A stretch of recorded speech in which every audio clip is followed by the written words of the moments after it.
ఆక్రమించాలని చూసినారు ఈ జాగా. రెడ్డి సుధాకర్ రెడ్డి లేకుండా ఆయన ఆక్రమించాలని చూసి గత ప్రభుత్వంతో గాని మొత్తం దీన్ని కబ్జా చేశాడు.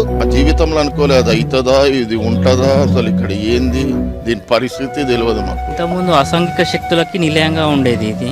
అన్నిట్లా కబ్జాలైనాయి ఇక్కడ. అప్పుడు బతుకమ్మ గుంట అని పేరు పోతుందేమో అనుకున్నాం. ఇక ఎవడు పడితే వాడు ముందుకు వచ్చేసి ఇల్లు కట్టుకోవడం, సెల్లో ఇల్లు కట్టుకోవడం, నాలాలో ఇల్లు కట్టుకోమని ఎవడు అని చెప్పినాడా? హైదరాబాద్ లో చాలా బాగా ఉపయోగం ఉందండి.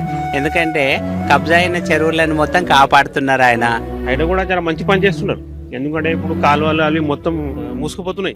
మంచిగా చేసి జనము ఇల్లు కూల కొడుతున్నా అన్నారు కానీ అది కూల కొట్టలేదు. ఫాస్ట్ గా ఇంత డెవలప్ చేసాడు అంటే అసలు తెలంగాణ చరిత్రలోనే హైడ్రాక్ ఒక మంచి ప్లేస్ ఉంది. బతుకమ్మకుంట చెరువు, బతుకమ్మకుంట పేరు నిలబెట్టిందంటే హైదరాబాద్. హైడ్రా వాళ్ళు బతుకమ్మ కుట్ట ల్యాండ్ ని పునరుజ్జీవం తీసుకొచ్చారు.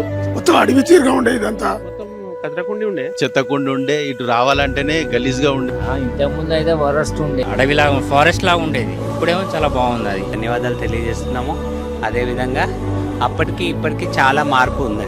మాకైతే మంచిగా అనిపించింది. 100% కి 200% మేలు చేసింది అనుకుంటున్నాను. ఎందుకంటే ఇప్పుడు బతుకమ్మ అనేది ఒక చరిత్ర కదా. దసరా వచ్చిందంటేనే ఆడపడుచులకు బతుకమ్మలు ఆడుకునే ప్లేస్ ఇది. మళ్ళీ పునరుజ్జీవం తీసుకొచ్చి ఆడపడుచులకు బహుమతి ఇవ్వబోతా ఉన్నాడు రాష్ట్ర ముఖ్యమంత్రి గారికి, అట్లాగే రంగనాథ్ గారికి.